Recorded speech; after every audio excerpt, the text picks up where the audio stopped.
All right. Yada yada yada.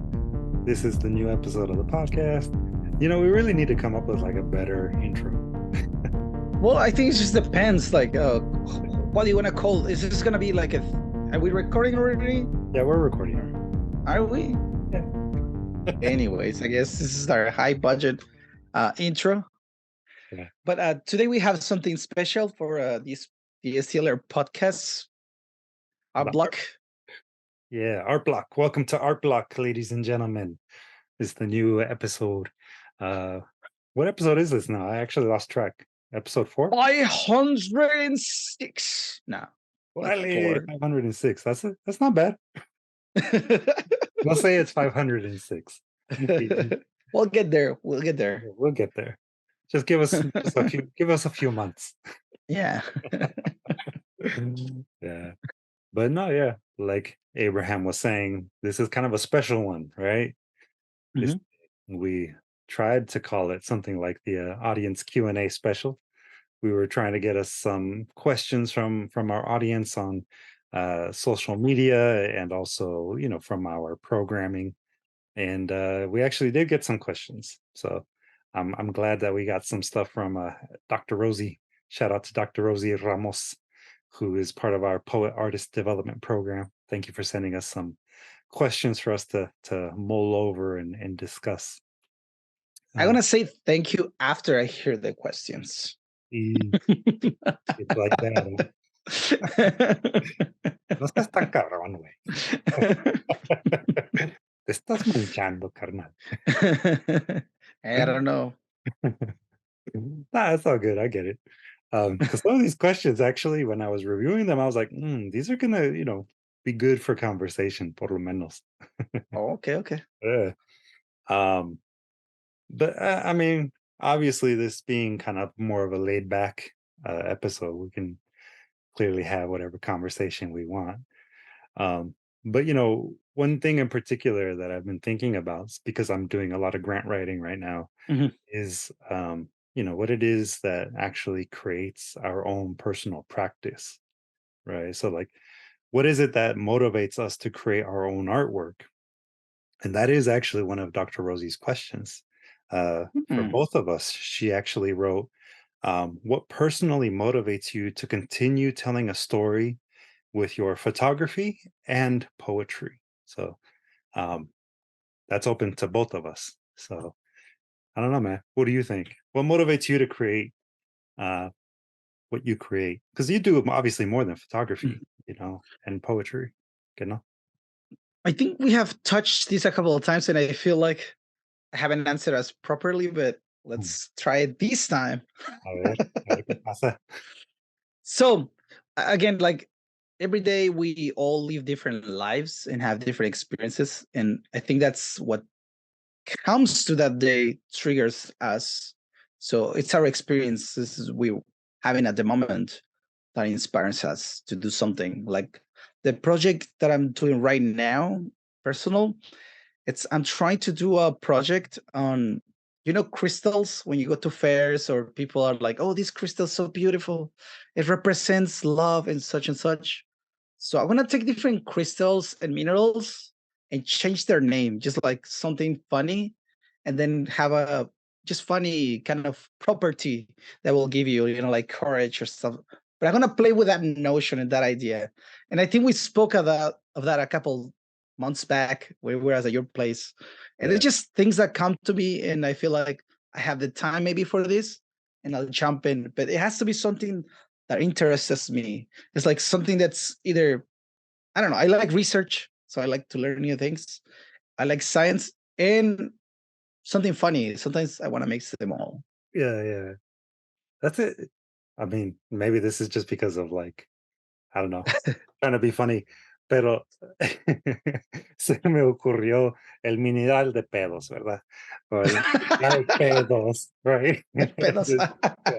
Oh, you're looking at the periodic table kind of thing. Yeah. Imagínate, right? Like you're essentially, because that's sort Yeah. of what you're describing in a way, Uh, no? You know, yes. I'm gonna play with that, like kind of like making, oh, this meal will help you. I don't know. Stop yeah. farting. I don't know. Yeah, But yeah. yeah, it's still cooking. I have some ideas, but it's Mhm, not there. Which reminded me, I don't know if you played, well, the first video games, I think, Nintendo, mhm. Super Nintendo, and so on. I think it was Nintendo when we were playing this, and my uncle used to say it in Spanish, right? Oh, ¿cuál eres tú? Yo le decía, pedos. Y todos se cagaban de la risa porque, pues, but Yeah, it means the controller number two. yeah, yeah, That's player number two. yeah, But in yeah. Spanish, he makes like a funny joke out of it. Of course. Yeah, yeah. Yeah, for our bilingual listeners, Yeah. they'll get it. Um, yeah. Uh, that's why I actually always was player one. I'm a poor little brother. I love you, Javi. Don't ever change. He was full of pedos. Ah, güey, ni modo. ¿Le gustaban los frijoles? Pues ya que. Ah, pues sí. Ah, unos buenos frijolitos. Oh man, yeah. And so, Um, what inspires you to create another following that question? I've been following that conversation. Uh-huh.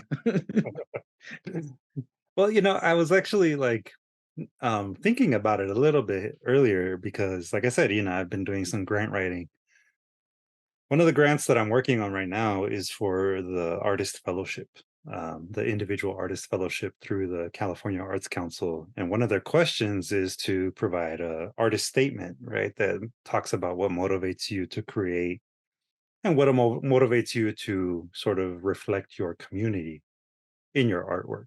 Because that, at least for me, is really important. My artistic practice is very much about creating a space for community to feel seen, kind of, sort of it's sort of like a common thing to hear nowadays, right? That you people feel seen, but um yeah, I think that what motivates me is really just exploring my own experiences through art.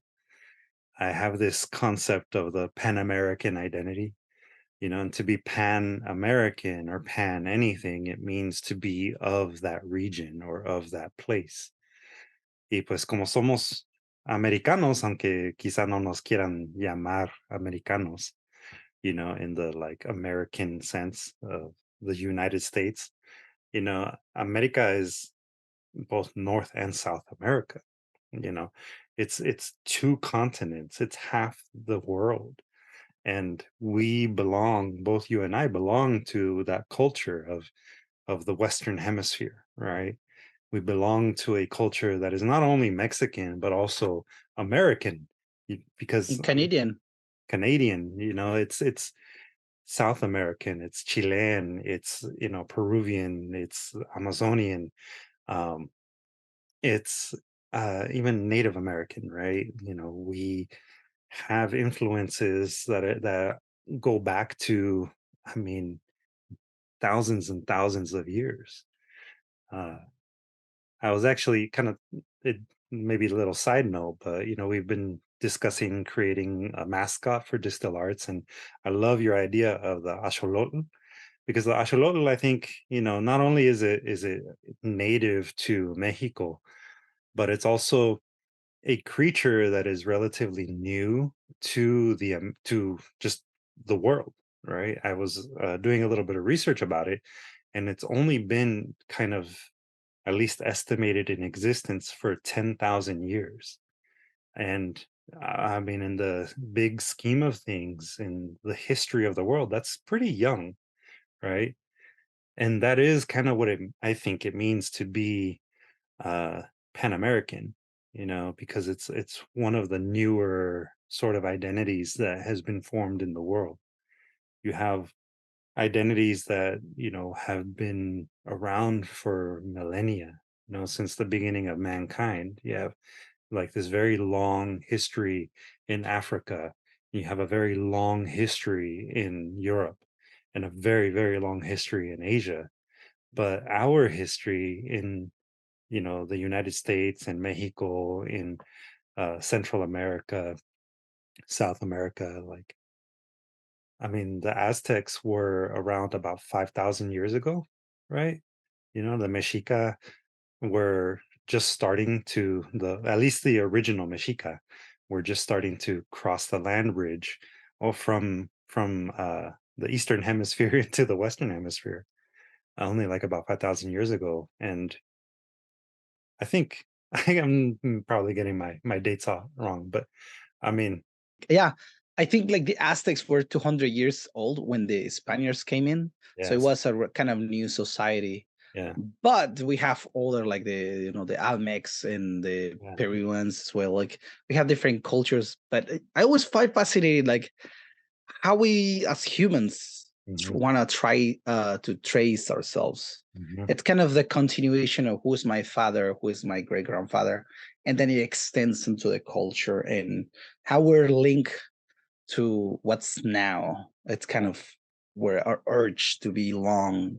yeah, It's and then it becomes a kind of a country and all that stuff that I hate, like these borders and these ways of dividing ourselves. So that's kind of I don't know. It's something tricky. I know a lot of like grants and stuff like that. When I hear you say like, "Oh, I belong to this and that," and go back to like, but I try to always to make it more globalized hmm, because I feel like we divide ourselves every day, like yeah, women, men, different countries, different languages, different social status. hmm, And so I try to do the least of that and try to touch into subjects that are more, I know, I don't want to say basic, it's more like fundamental, that's what yeah, I'm trying yeah. to get at. And it's hard to write a grant for me for that reason. Yeah. And that's why I think too, for me, like it's sort of hard to say what really motivates my art. It's because it's something that is very personal. It's fundamental to me, but also I want it to be fundamentally human. And to be Exactly. fundamentally human, you also have to be very specific. So you have to find that balance. Um, like my experience growing up in San Diego is different from your experience growing up in Mexico City.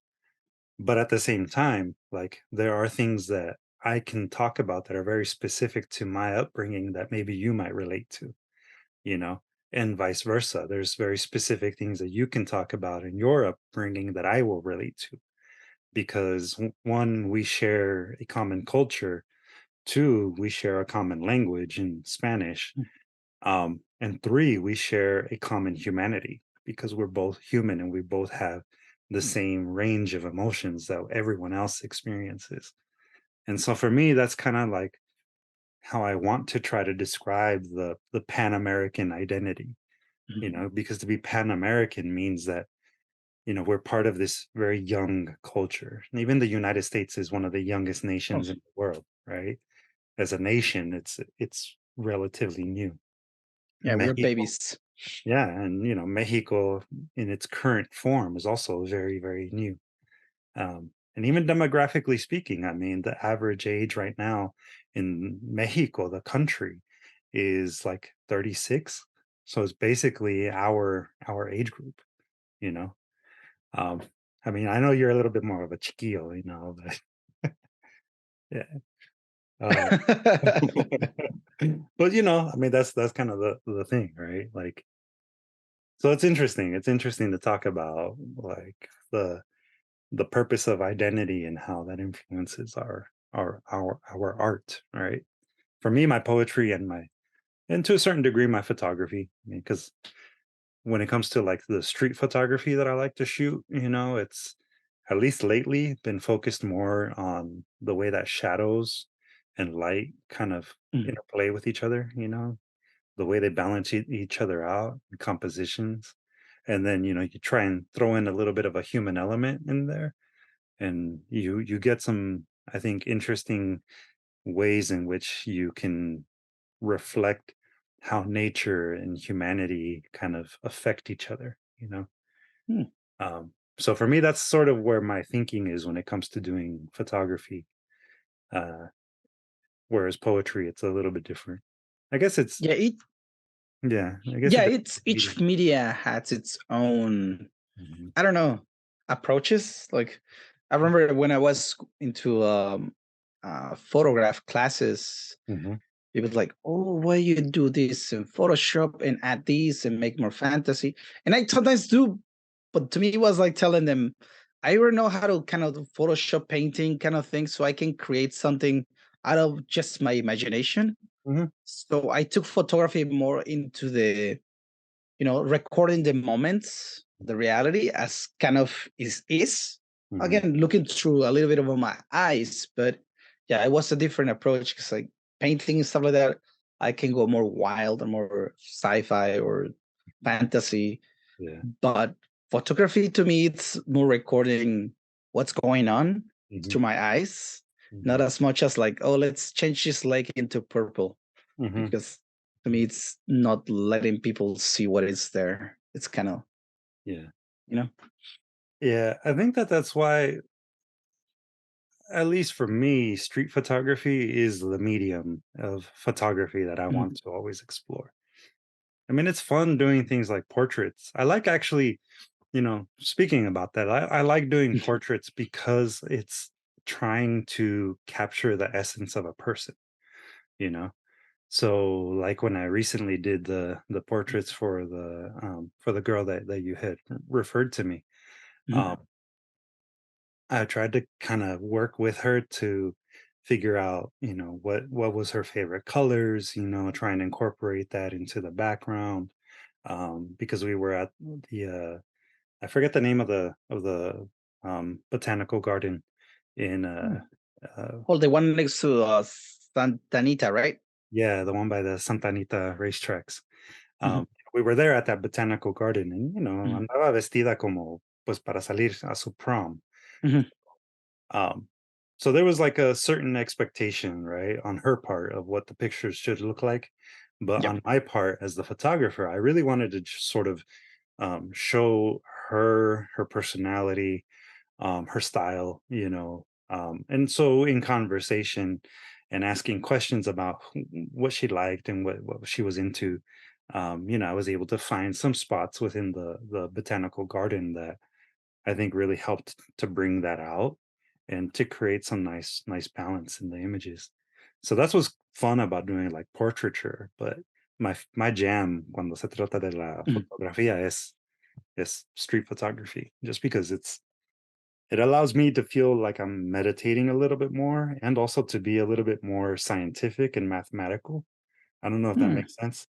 Because in some ways, just like you, I feel like science and math play a big role in the way that I craft my poetry and also the way I approach my street photography, because I have always, since I was a kid, been fascinated by science, and Mhm. and I understand math enough to get that it's a language of its own, and so those are like why I think you and I actually get along a lot, and why we appreciate each other's artwork, because I see that in your artwork, and I try to reflect it in mine too. Yeah, like um the way like second I have gone to different ways of photography, which Yeah, I like second. I like to explore different basically versions of things. yeah, And there's this version that's more business or more what people want, right? Like it's what they paying you for. Like when I go to a wedding, and it's just expectations, as you said, as you put it, of how they want to look like for that event. Because again, it's a cultural thing. They see what other people are posting, and they see like that's the picture I want. hmm, And that's the other side, which is the artistic thing that as an artist you want to portray. But the thing that I learned from one of my teachers was like, it's not your moment, and so I try to get as many photos as kind of what they want and they need. I mean, it's what they want, right? hmm, Because it's their moment, and for me, it's I'm facilitating in that kind of experience. And then I try to sneak in between because it's not all the people who wants the artistic kind of side of it. hmm, And then in between, when people especially resting or they don't think I'm there, hmm, those are the ones that I am personally more a fan of. Mhm. because I'm looking for what's there actually, what's being portrayed as, the wedding. I Yeah. want to see the moments that are more truth, like people crying, really crying, people smiling or cracking a joke. Mhm. And you can see that kind of in the environment instead of just saying cheese and everybody kind of does the Yeah. fake smile kind of thing. Yeah. And that's kind of like the balance of that kind of, Mhm. I don't know, photography. Yeah, yeah.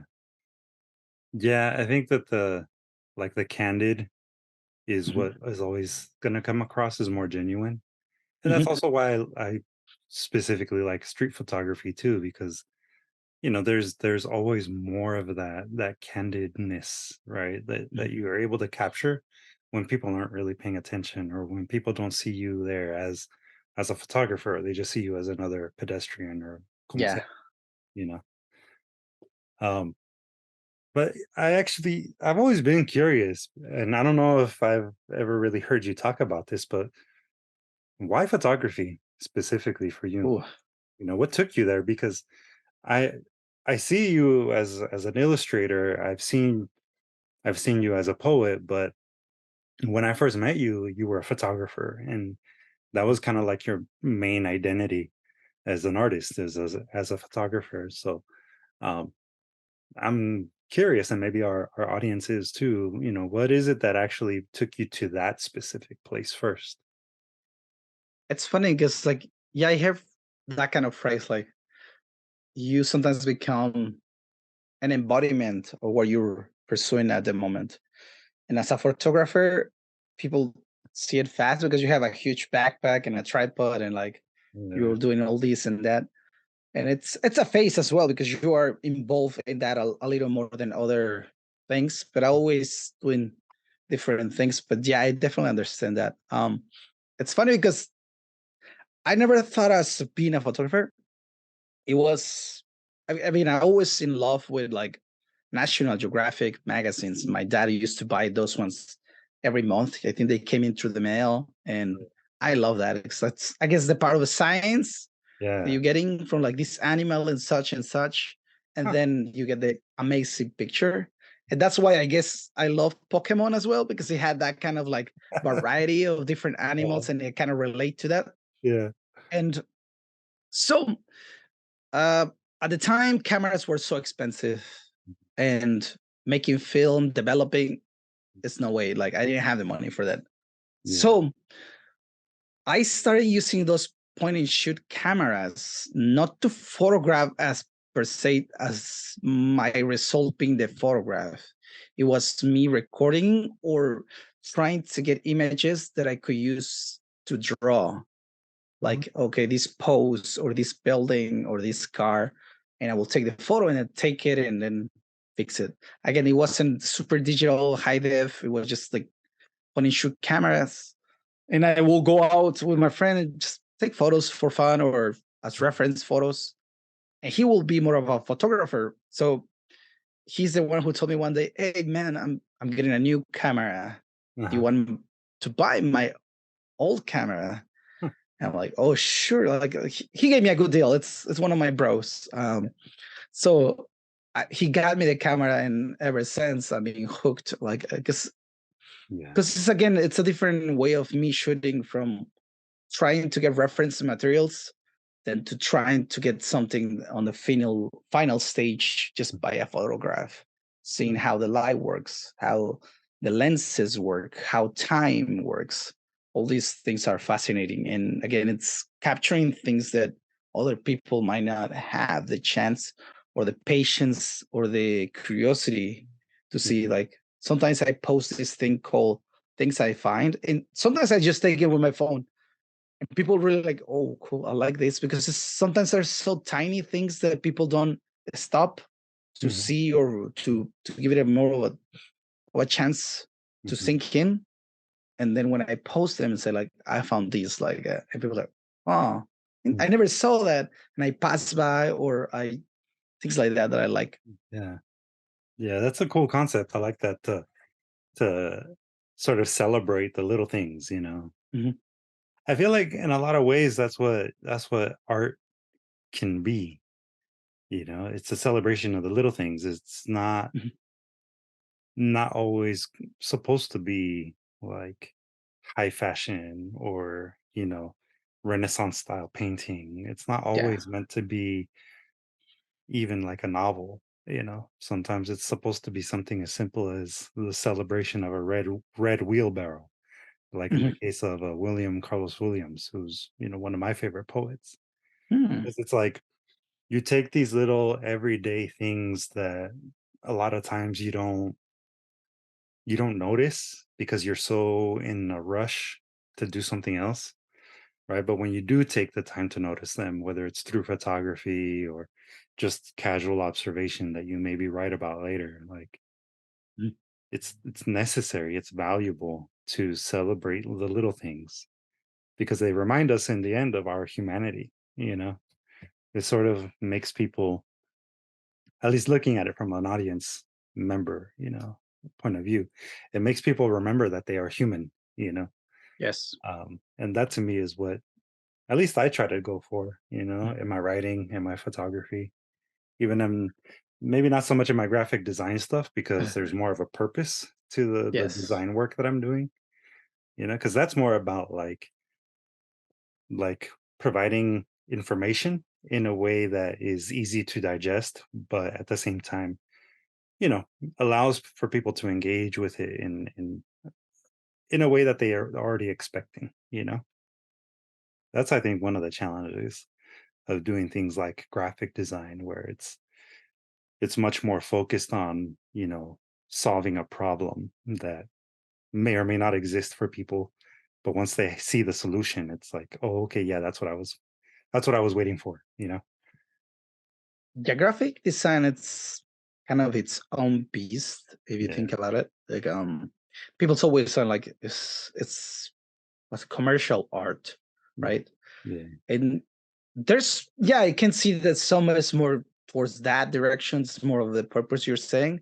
And Mhm. there's some great designers that like do both. I'm like jealous of that because Yeah. they can manifest these boxes they have to check in for people to be interested into buying whatever is on, Mhm. plus telling you something that's really artistic or put it in a way that's so artistic. Like that's kind of the gold. Mhm. Yeah. Over the years, I'm sure you've come across a lot of different artists that inspire you and motivate you.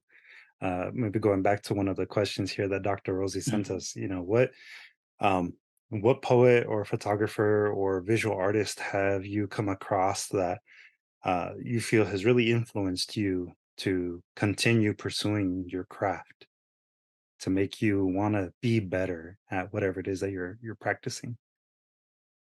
Well, again, especially since we're doing these classes, I ended up learning of different people. But I Mhm. think the last one, the latest that I remember, um, I did a class on what was the theme for this? I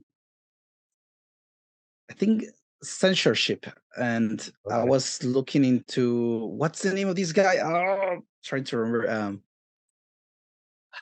He was one of the famous people who was from the Oscars writer who got Oh, Trumbo. what's his Trumbo, yeah. Mm. Trumbo, yeah.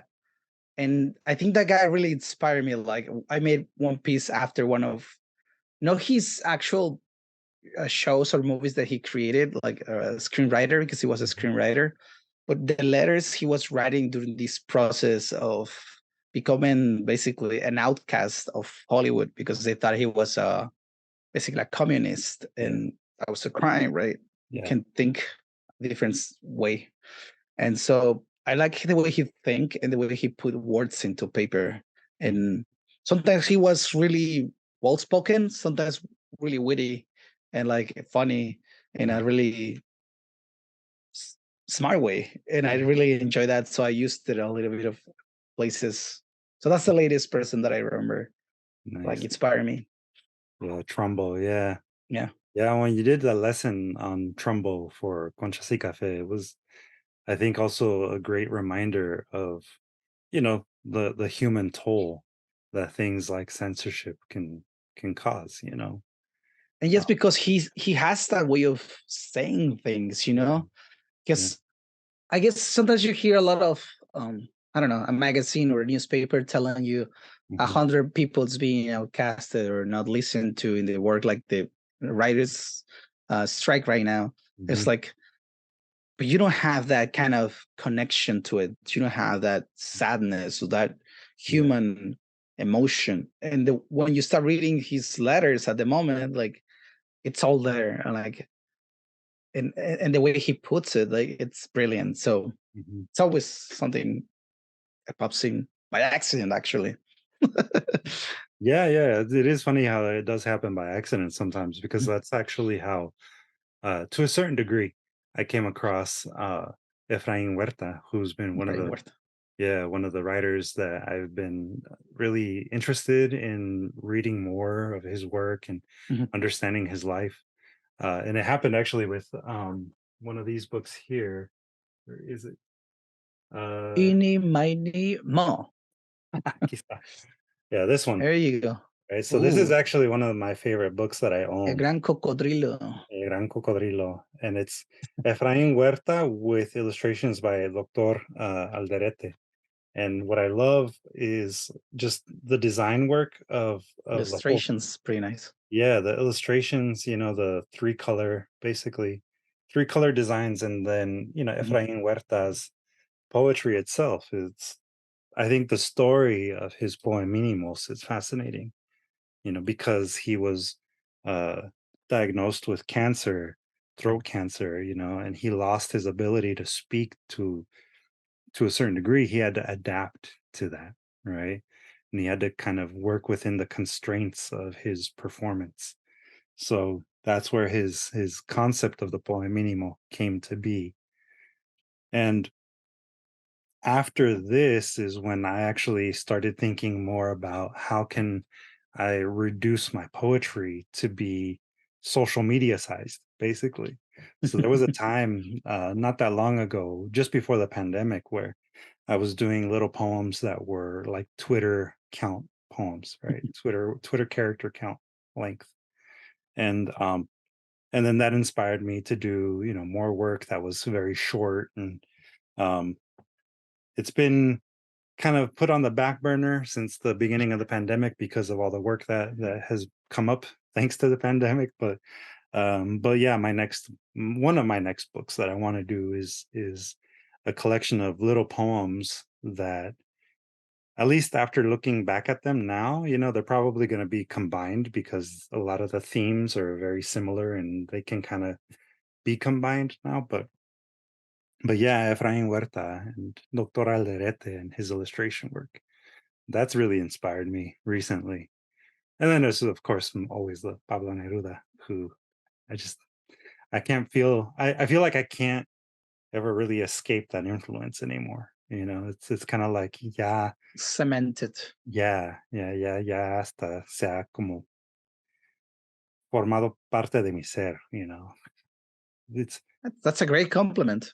Yeah, yeah. Yep. And it was a great compliment actually when I was actually told directly by another poet that, that my work reminds them of Pablo Neruda. Oh, So it's full like circle.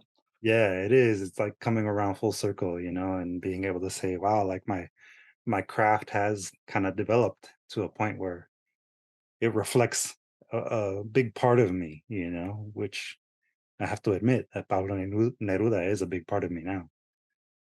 Um, There you go. yeah, And I remember when you introduced the other one as well, like you told the story that he had throat cancer and like why that reflected on his poetry and the yeah, minimalist take that he had. yeah, And that, yeah, it's one of those moments where you start connecting things, like, yeah. 'cause I always see like sometimes we have these long poems that are, I try not to like, it takes me some level of that poetry for me to sink in and to like it. There's some that are still good, like they're long format and all that. Yeah. And then there's the medium ones, and then there's the short ones, like Mhm, it's how do you use words, either making him less mhm, and by doing so making it more or mhm. using a lot. It's just the Yeah. possibilities of it, you know? Yeah. Yeah. Thinking about it right now, when I was 14, and I was starting to write, and I've told this story before, I wanted to be a rapper. So I was writing rap lyrics. Mhm. And even after I stopped writing specifically rap lyrics, still obviously work that was influenced by hip hop and rap. My work back then, up until I was maybe about like 20, 21, it was kind of long, because I felt like I had a lot to say, which is funny when you think about it, right? When you're young, you think you know a lot and you think that you have all the answers, right? Um, but also because I tried to at least write or type up all of the work that I used to write by hand. Even I still write by hand. I shouldn't say that I used to, but Mhm. but all that work that I did cuando chavo, it was a lot of it ended up being more about kind of like animándome yo solo because I was going through Mm. a lot at the time in my life. I had undiagnosed depression and it was a chronic depression. So I was constantly thinking very dark thoughts. I was actually suicidal, and there were definitely moments in my life early on in my teens and in young adulthood que pues my poetry served as a way to kind of make myself feel better, and para animarme, like I said. I don't really know a good word for that in English, but Cheer up. it was to motivate myself to just keep Mhm. going. And now as I've gotten older, and as I've had so much more like work to do, my creative expression has become that much more focused on brevity and conciseness, which is kind of, I think, what you were saying, like the beautiful thing about very short poems is that they are very, very aware of how specific they're being, right? And how the right word is crucial in the smaller space that you're using. Um, Yeah, I'm picturing just like an interesting way of putting like let's say this bridge that's going through the river, right? Like, but it's one of those shaky like bridges that are really narrow, yeah. and you have all these backpacks and things to carry through. Mhm, So it's a little hard to go through that. But when mhm, you have less of it, mhm, it becomes more of a specific thing that you're going for. Like you're, I don't know. I think choosing the words more carefully, it's a different craft than mhm, having the flexibility to using many and don't caring too much if each one mhm. lands because you have so many or other soldiers behind, you know. Yeah, yeah. Yeah, it's more purposeful. Mhm. That's what I liked actually about the quote that you used for last night's Conchas y Café lesson Oh, about, the proper word or the exact word is more akin like a to a sharp sharp pencil. pencil Yeah, instead of a bold thick crayon. crayon or thick crayon. Yeah. Yeah, because that's I think, where as a writer and probably even as a I mean, I could almost say even as like a photographer, having your patience to really work on your composition, to tell the story that you want to tell, versus, just taking photos and that's it. Right. Like Mhm. when you have more of that narrow focus, I think you're going to be more aware of the story that you're telling and more aware of the tools and techniques that you actually have available to you to tell that story, you know. Um, Yeah, well, I mean, since working with DSTL arts and we do a lot of literary work. I mean, we still do illustrations and other things, but mostly we work with words. yeah. And ever since I have been, not that I haven't been before, but now I think I'm more observant, and I'm always. Sometimes I'm speaking with my friend, and I'm like, I'm looking for this word, and she's giving me good up, like throwing me a couple of words, and they're correct. Uh-huh. but I'm like, no, it's not exactly the word that I was Yeah. thinking. I'm like trying to be more specific. But Mhm. in the process, I'm becoming slow at the conversation, but I'm like putting a lot of thought into like, Okay. what is that word that I would it will be perfect here? Kind Yeah. of. Yeah. Yeah, I think if I had to give advice to a new writer or to an aspiring artist, somebody that's maybe starting off this journey, it would be that. Take the time, take the time to expand your vocabulary, take the time to look at the work of other people to inform your own work because without that, you're not allowing yourself to develop all the tools that are available to you, you know. That's why I think I also really encourage people to use their native language, you know, because we're all, at least for me and my experience and going to college and stuff like that, like I never got to see work that really embraced using Spanish, you Mhm. know. I grew up in the US where books in Spanish were a lot harder to find. I mean, as it was, we couldn't afford books when I was little. I could barely afford a comic book, Este, but I still had the opportunity to learn Spanish and to learn to read it and write it. And to then finally, when I was in college, experience actual Latin American writers and artists. I mean, it was just for me, it felt so empowering, and that's what I want people to feel like that. Yeah, their native language is also a tool. It's also a tool that they can use to express themselves. It doesn't have to always be in English. I- at least that's my point of view. No, I mean, to the essence of that, I always feel like, and that's kind of the congruent thing about this, like the conflict of it, like how much do you want to be influenced, and how much, like, we had an interview with Posaro, was it the last person that we Yeah, interviewed? yeah. And he's talking about like his favorite art comes from kids Hmm. because they haven't been influenced for the things and the way they should be, the Yeah. things that should look like, and it becomes more of the essence of things, a Hmm. little more less, what's it called, filtered.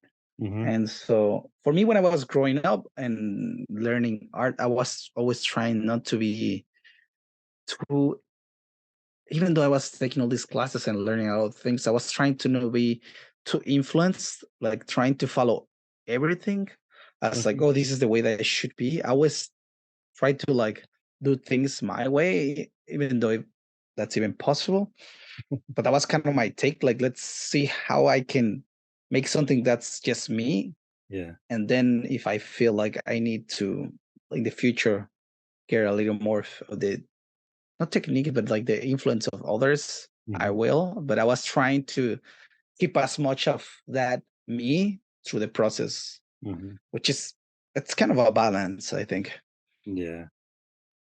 Yeah. Yeah. It's in some ways it does kind of become a sort of like a self-conscious kind of thing, to not allow yourself to go one direction, but to allow yourself to explore multiple directions to end up at your voice.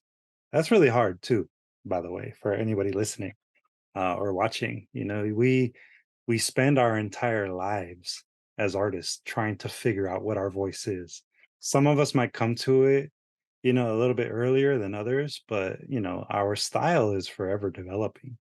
Like I can say that looking at your writing over the past what is it, 8 years now, your writing has developed. And I can definitely say that about mine. Like my writing has also developed over the past 2 decades now that I've been writing, so there's never any kind of like correct way, to Yeah. approach it. There's never any kind of uh I mean, because it ends up being about the journey, no?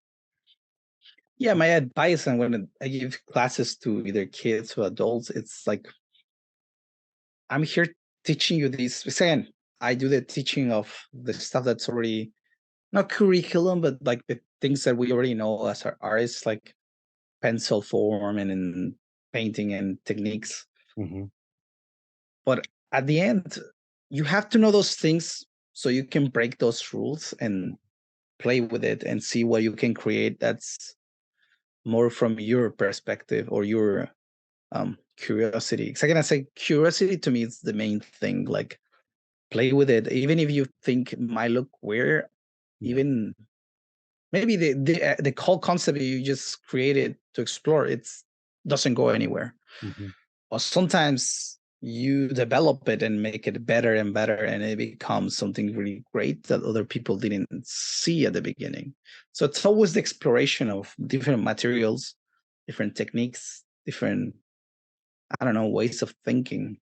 mhm, yeah, And people sometimes get stuck and like, oh, this is the way this should be written, or the way this should be painted, or so on.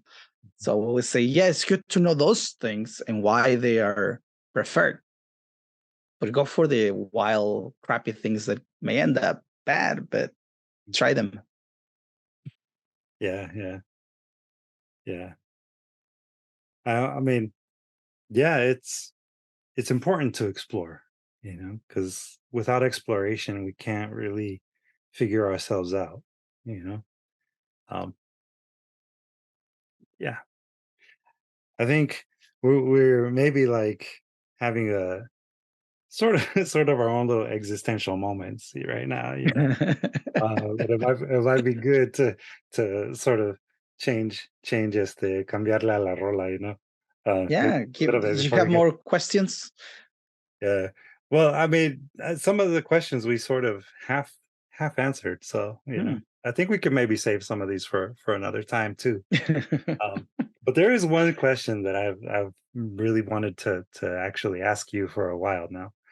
Um, and, it's basically, where in Mexico City are you from? And what is one memory that you still, like, cherish from your time in Mexico City? Because I've been curious. Have so many like um well, I grew up in Mexico City, and then I moved into different places here and there around the area, not as much as different states, but um gonna say one that I even wanted to paint or photograph. It's that's this game that's really popular in Latin America and Europe. US doesn't have as much of the love for it as other places, which is soccer, football, the real name for it. Yeah. So um there's this thing that we call cascaritas, meaning it's like games on the street. And I have played in parks and stuff like that and like weird places.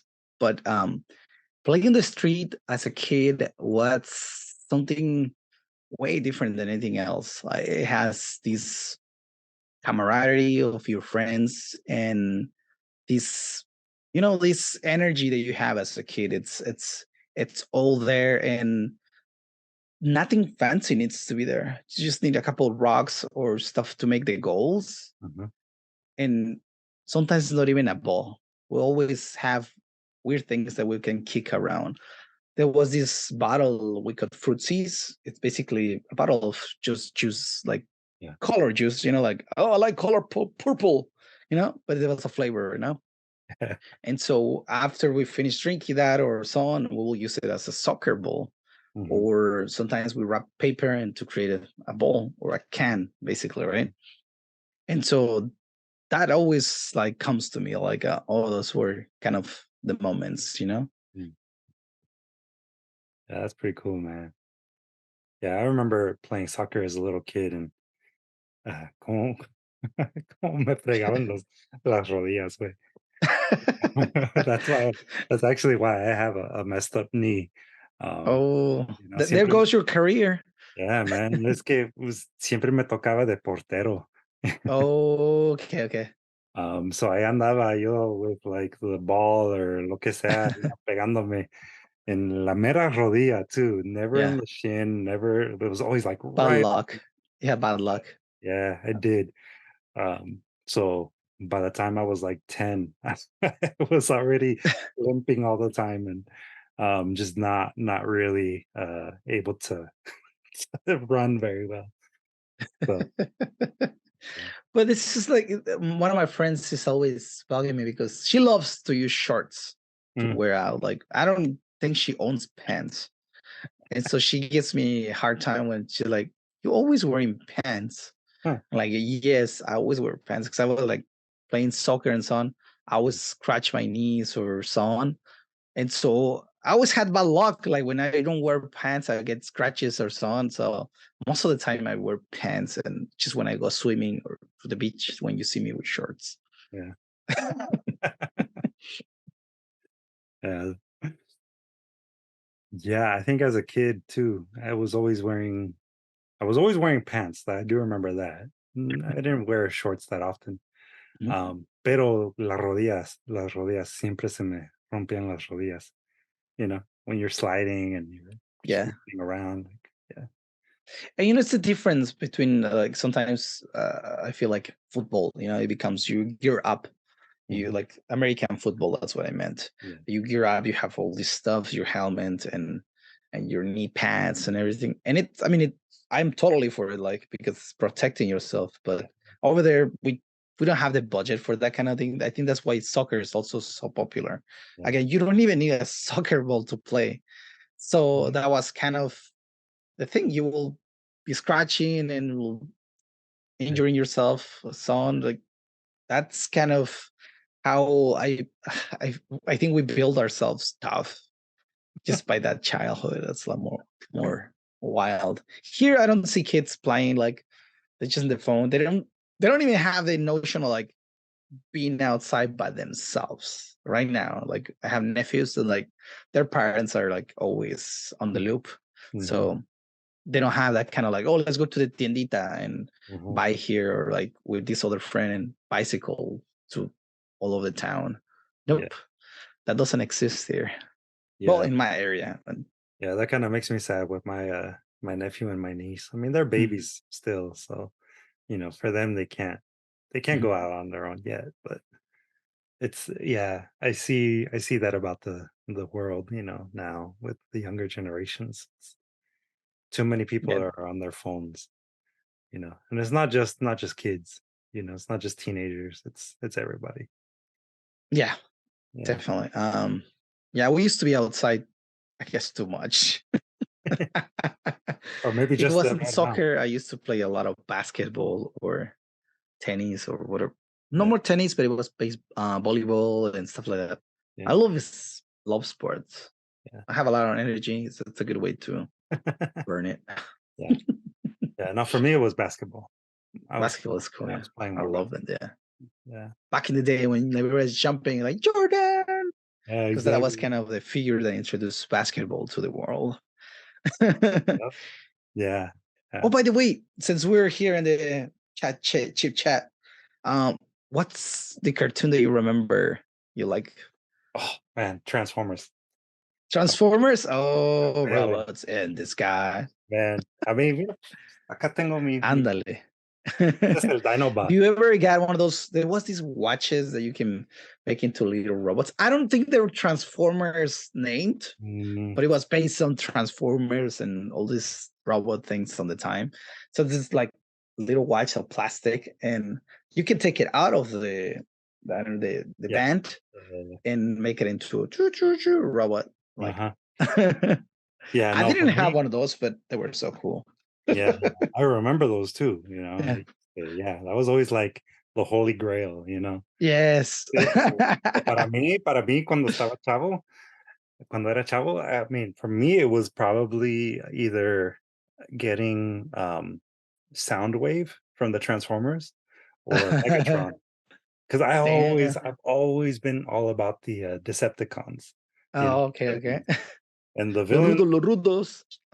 a huevo, este, but yeah, man, I mean, for me, those were like the toys, the Mm. Transformers and then the cartoon. I was actually thinking about that about a week or two ago because I watched the movie Pacific Rim.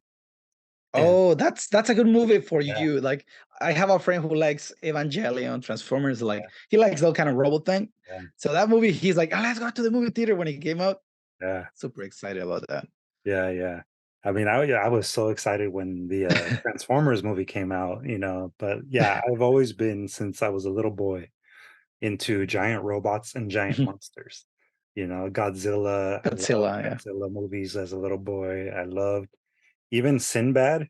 I don't know if you ever got to see those with the stop motion um monsters. What's his name? Roy Harryhausen, I think, was the name of the Sounds, but special I'm effects not guy. remembering yet. Yeah. I had to double And these check. are these are movies from like I want to say the 50s, you know. Oh wow, you're going back. It was no Yeah. color. Well, I mean, yeah, like these are really old movies. But I remember watching them with my grandpa and my mommy Mhm, Lucy and Pop's house, and my grandma and grandpa was, I mean, they were the ones that were there for me the most, growing up. My parents were always working, so ahí andaba la casa de los abuelos. mhm, And which that in itself is a really interesting experience because, like I said, I grew up in San Diego. I grew up kind of like in a suburb of San Diego. It felt very urban where I was in my mhm, my little barrio. But then, my mommy Lucy and Pop's house was in a slightly more rural-ish area. It mhm, was still a suburb, but parecía más rancho. And then my mhm. my mommy Lucy, my grandma, she actually had like chickens in her chicken coop, and the Yeah, that's the a rancho. Once you have yeah, farm animals, yeah, you're living in a little yeah, ranchillo. yeah. So, that was like my experience, every day going between sort of like this urban, suburban, rural experience. Y ahí andaba yo de chiquillo con mi, pijama de Thundercats, and, my Transformers, and jugando a los G.I. Joes, eh, and yeah, Godzilla. So that's like my whole existence now, in my mind. Giant robots, giant monsters, poetry, comics, Batman. Man, If we get when the budget, we're gonna get a DSTL Super Megatron. yeah, yeah. Yeah, yeah, man. And then there were things like Los Caballeros del Zodiaco, Yeah, What was it? dude, the new movie, oh, pissed me off. Don't get me started. But I Yeah, really want the toys for the old ones, yeah, but I haven't got the those chance to get to it. I got at least one of them. It's either Pegasus or what's the other one that I like? Well, Shiryu. I mean, those are yeah, the coolest ones for me. yeah. Yeah, man, and Ronin Warriors. I think we talked Right about now. Ronin Warriors one day, and that was a cartoon that me and my brother Yeah. were really into. Um, but yeah, man, like that's like I said, that kind of sums up my existence. You want to get to know me in my head? That's going on in my head all the time. Yeah, I mean, to me, it was because again, I want to mention the ones that we already know, like Dragon Ball and all the stuff, or like Caballeros del Zodiaco. I want to mention one that it was interesting, and I don't know if many people knew about it. It was Slam Dunk. It was a cartoon about basketball, and this redhead kid in Japan who was a troublemaker, but he was in a crash with like this girl in school who liked basketball, so he ended up going to basketball and just he had these physical attributes like to being tall and strong as that help in basketball, but he was such a dum dum.